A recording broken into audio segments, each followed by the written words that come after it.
Welcome to e-Padasala lecture series in computer science. In this module, we are going to discuss the paradigm called transform and conquer. Probably you can recollect last module also we were talking about the fundamentals of this design paradigm, and we discussed some problems as part of this paradigm. In this module, we are going to discuss more problems that are coming under this particular category. The learning objectives of this particular module are to explain the basics of transform and conquer design paradigm. Especially we are going to discuss about the representation change, to explain the Horner method of polynomial evaluation. Polynomial evaluation is one of the most important problem in many scientific applications. Faster algorithms are required for computing the polynomials. We are going to discuss the Horner method as an example of transform and conquer paradigm. We are going to discuss about faster exponentiation problem, which are coming under this particular category. Let me recollect the fundamentals of the transform and conquer. So, we have seen that transform and conquer involves two stage solutions. In the first stage, we are going to transform a problem into another problem that is more amenable for solutions, and in the second stage we are solving the new problem and we are transforming the solution back to the original problem. Probably last module you might have seen how we converted the multiplication of integers of Roman numbers to another problem of Arabic system, and how after computing the multiplication we have transformed the solution back to the multiplication of two Roman numbers. We also discussed how to solve the problem of convolution of two signals in time domain by transforming the problem to signals in frequency domain, where convolution is reduced to plain multiplication. We also discussed about the solving of LCM problem using GCD, and we have also discussed about the matrix operations like matrix inverse and determinant etc., using the concept of transform and conquer. So, in this module we are going to persist with the same paradigm for solving more problems. We have seen that there are three variations of transform and conquer design paradigm. One is instance simplification, where we have seen that the instances are simplified so that a problem can be transformed to another problem which is amenable for better solution. We have seen the method of Gaussian elimination, using which the problems like matrix inverse and determinant can be solved. Then representation change, where the representation of the problem is changed to another problem which is amenable for better solutions. So, today module we are going to concentrate on this particular variations of transform and conquer.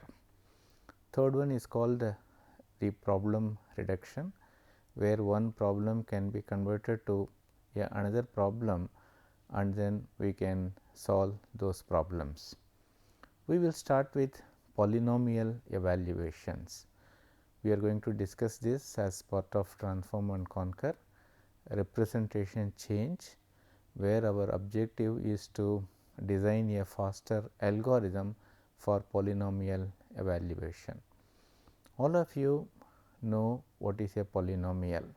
For example, a naught plus a 1 x plus a 2 x square up to a n x power n is an polynomial with n plus 1 coefficients, and the coefficients are a naught, a 1 up to a n.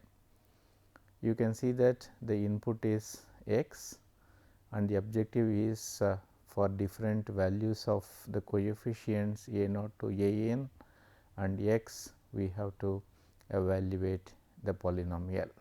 Polynomial evaluation is one of the most commonest problem that is encountered in many scientific applications. So, we can solve this problem using the brute force algorithm, where you can see that the brute force is applied, where we are taking all the coefficients from a naught to a n.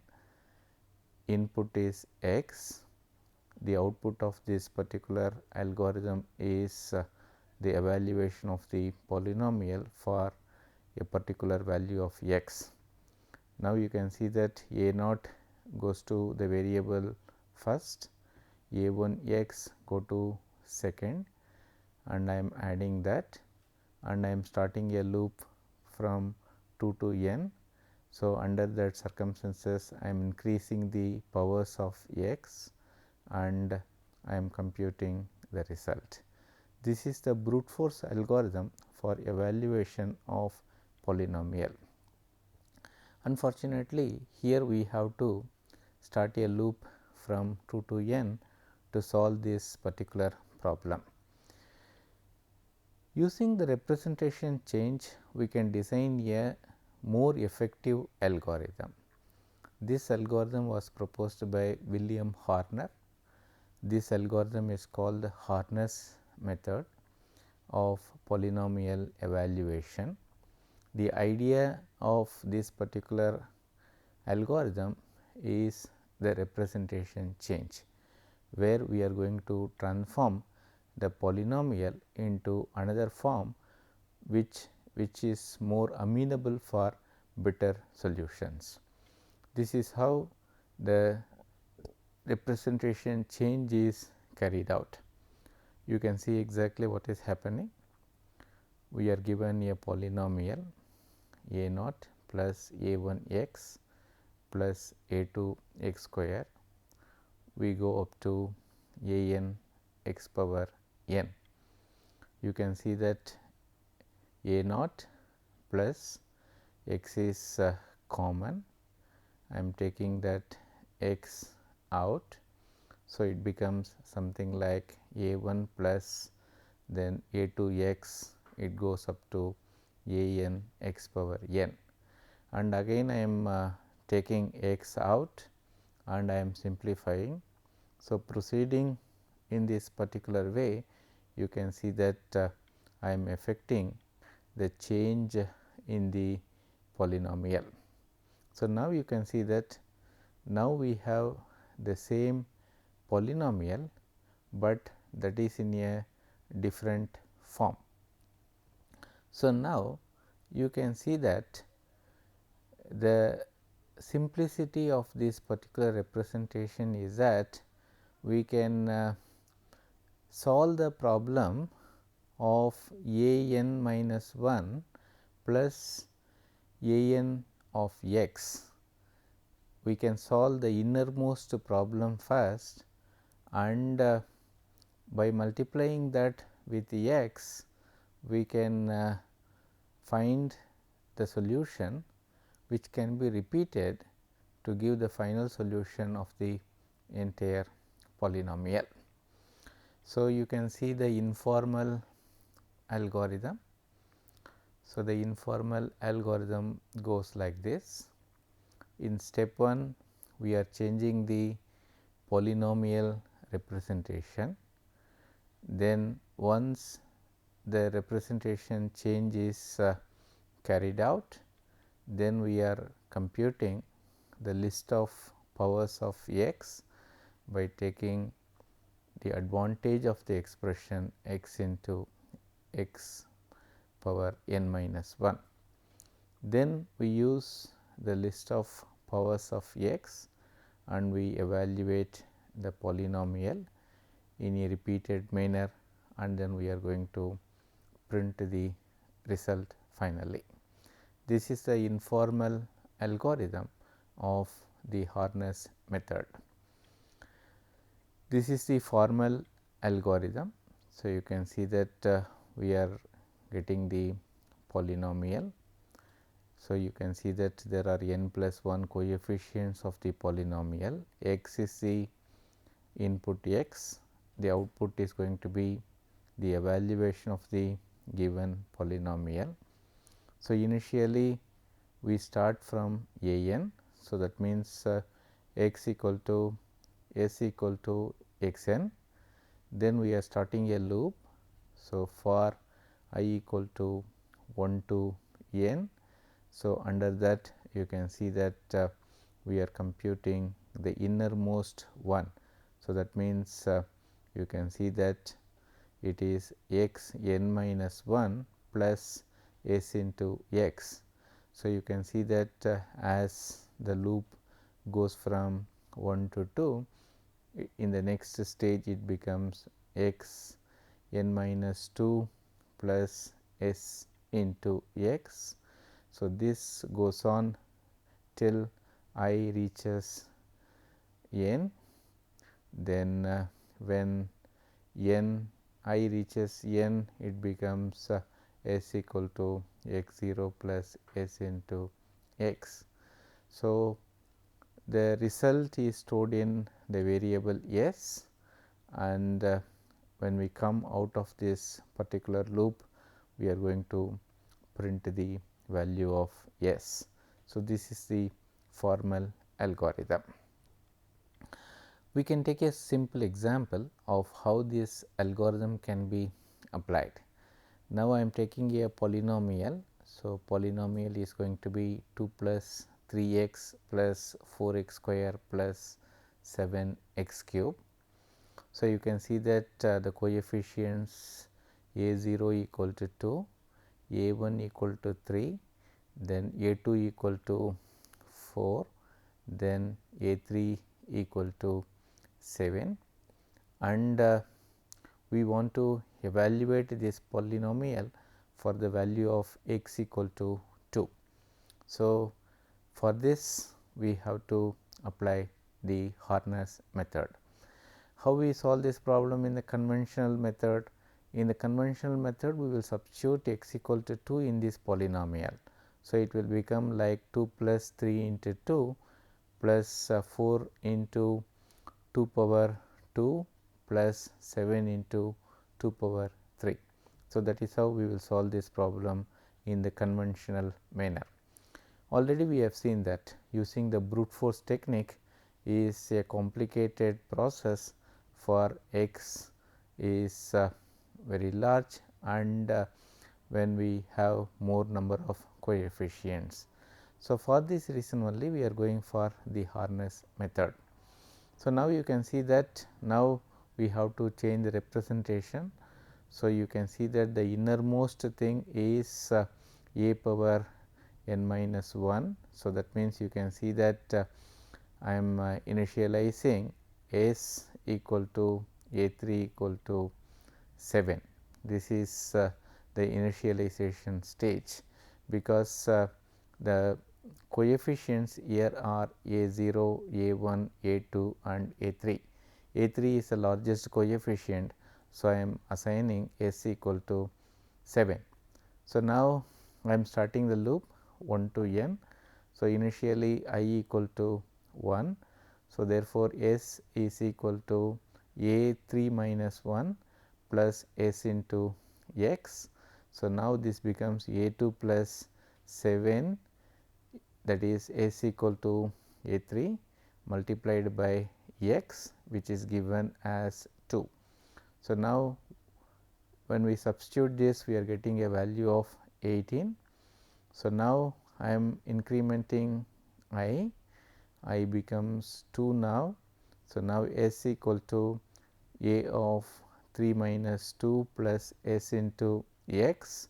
So, you can see that 3 minus 2 is a 1 plus s value is 18 multiplied by 2.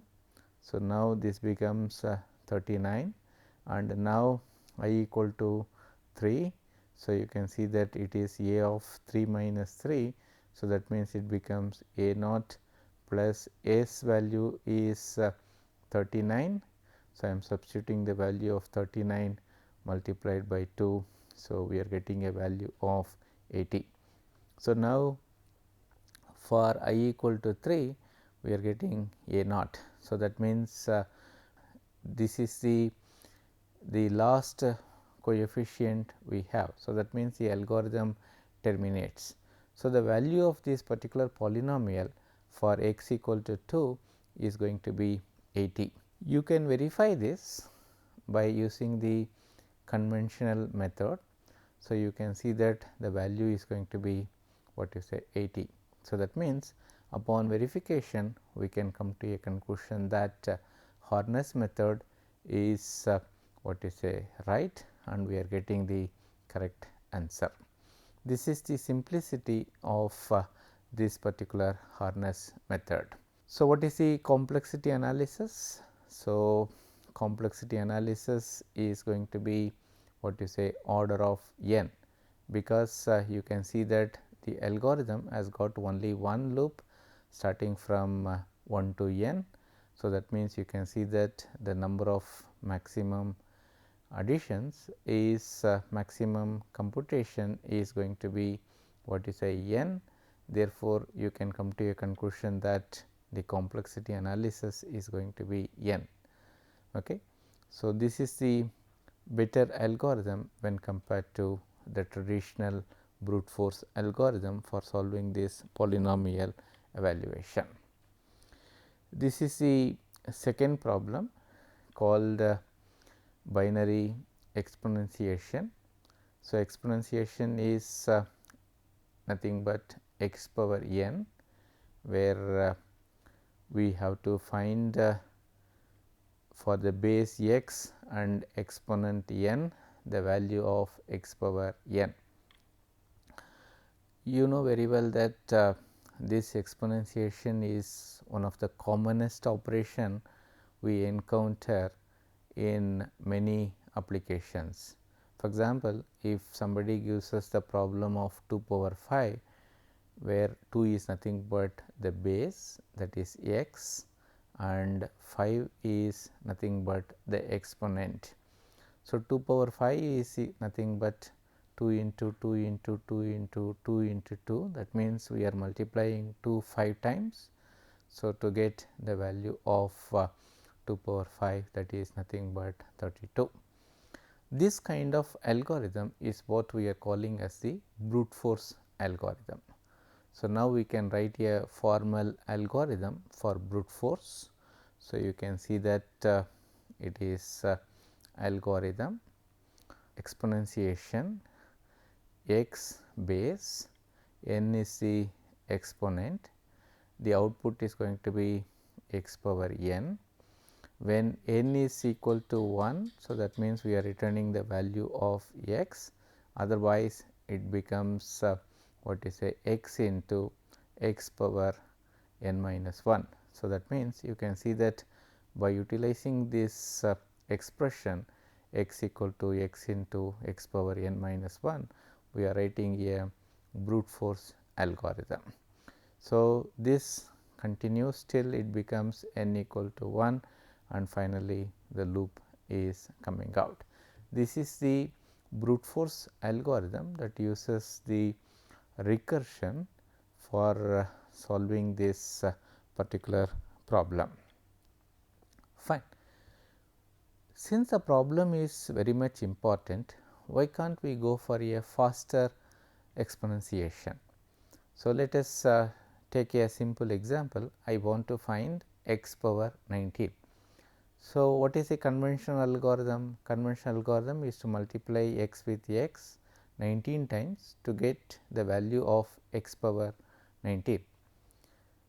We can fasten this process when we split this problem x power 19 as x power 16 multiplied with x square plus x power 1.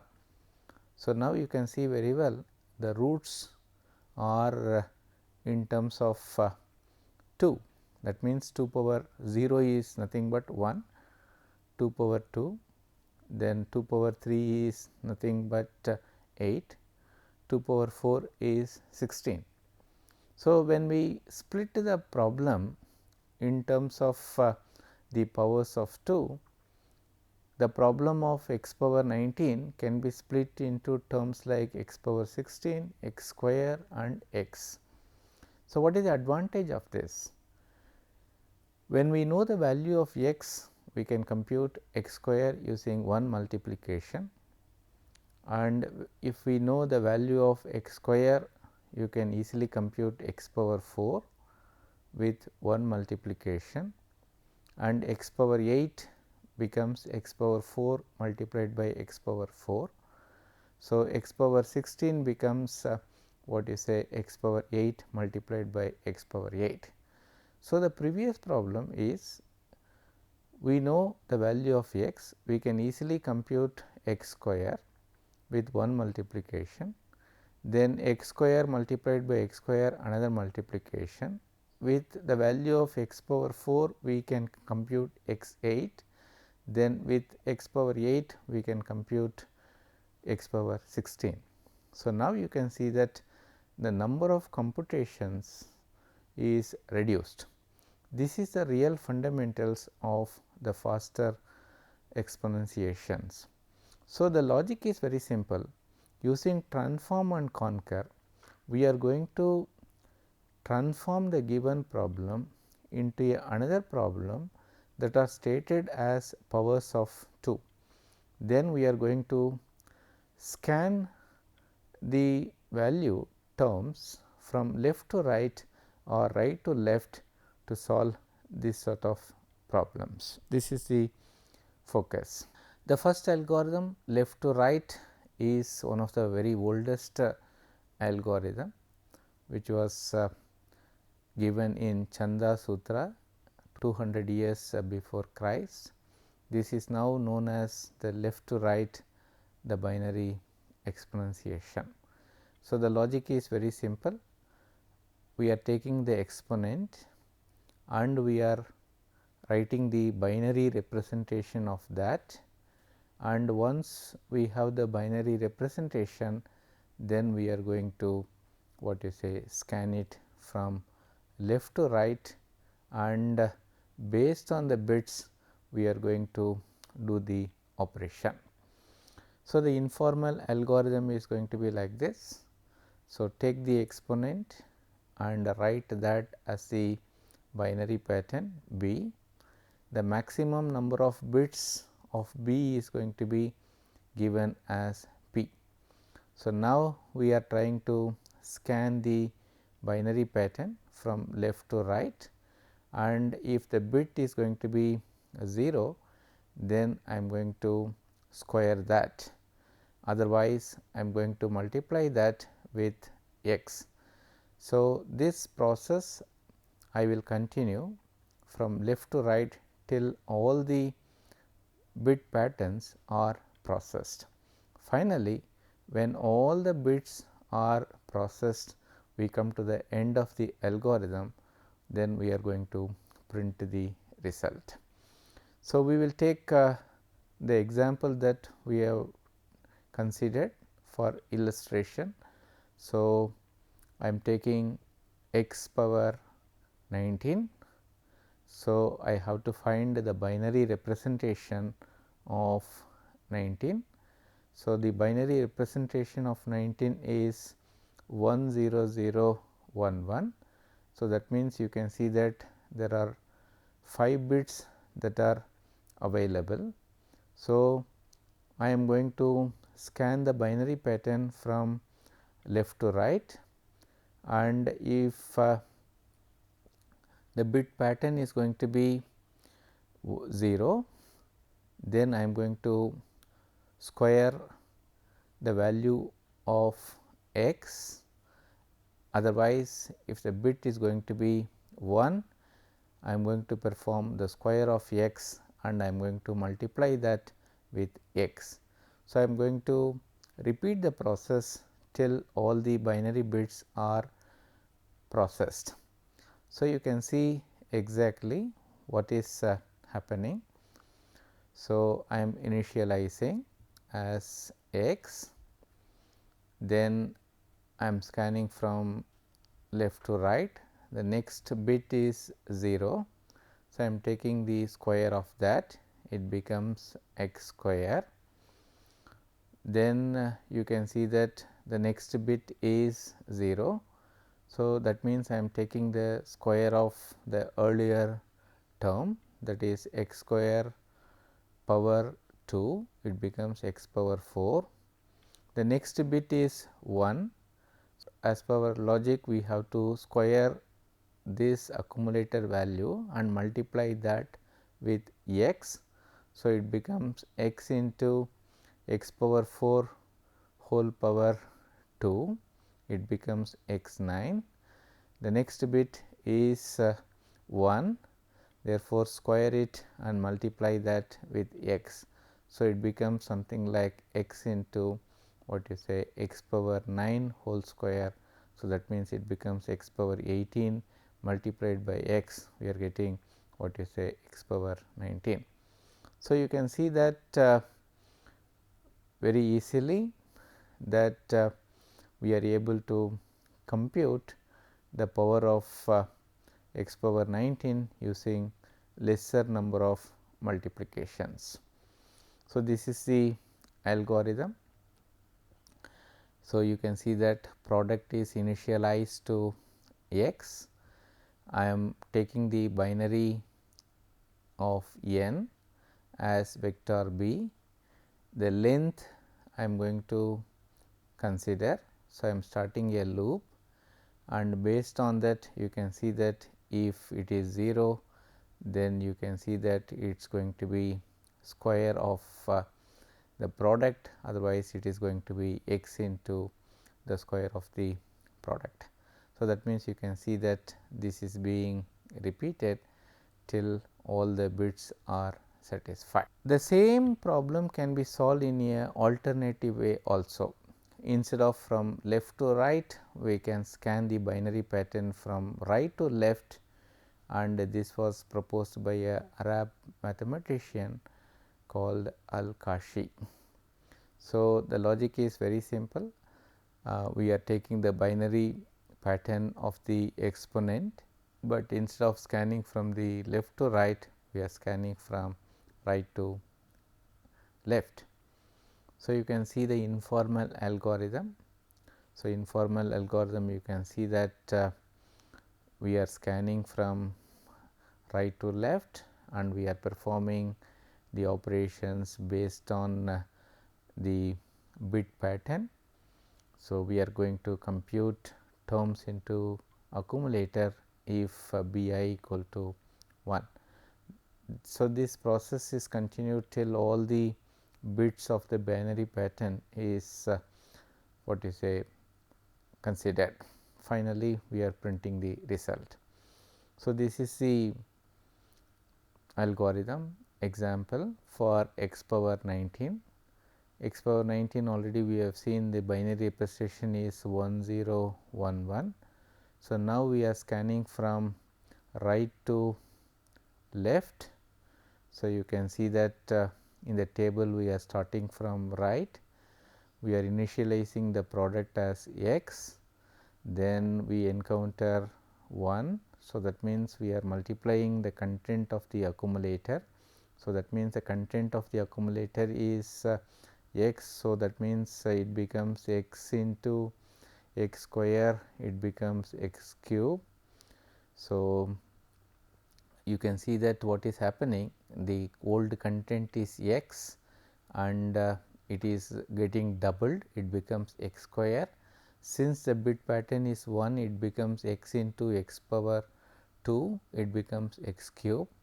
The next bits are 0 and 0. So, that means we are not doing anything apart from the fact that we are incrementing the existing accumulator.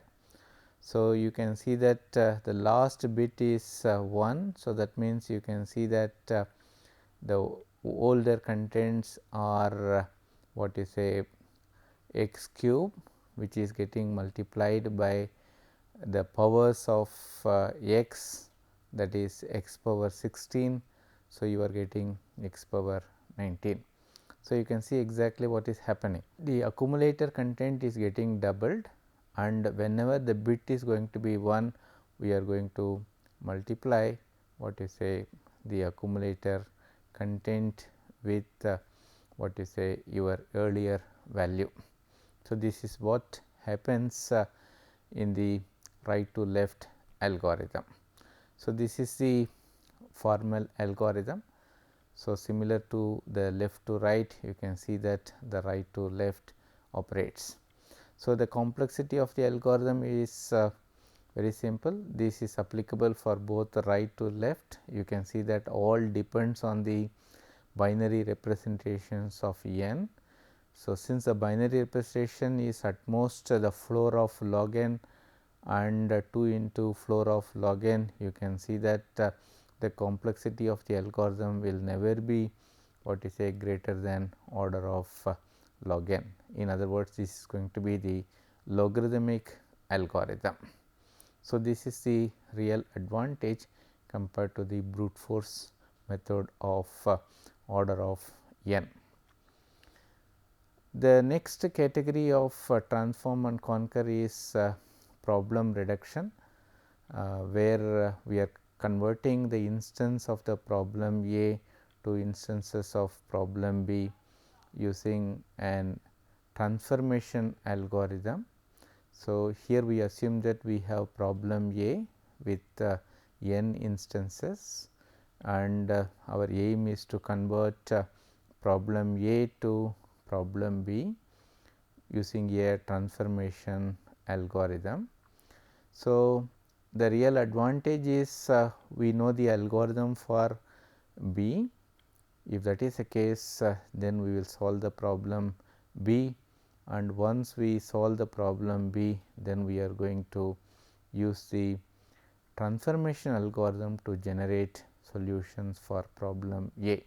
This is a very powerful symbolism used in scientific computation, where if I do not know the algorithm for one problem, fine, I have to look for whether it is possible to convert the problem into another problem which can be solved by the algorithm which is already available. Examples of problem reductions are LCM to GCD.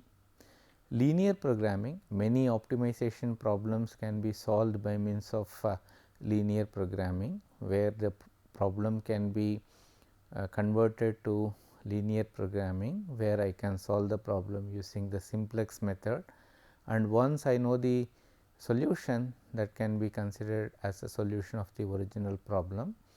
In one of the earlier module, we have seen how to convert the 8 puzzle game to a search problem, where we solve the problem of finding the target node by means of DFS and BFS. In summary, representation change is a very effective way to solve problems. Horner method is considered one of the most classical algorithm for solving polynomial evaluation, that uses the representation change and transform and conquer paradigms. Faster exponentiation algorithms are very important, and this problem can be solved using transform and conquer method. Thank you very much. Next module we will continue, and then we will discuss some more interesting problems. Thank you very much.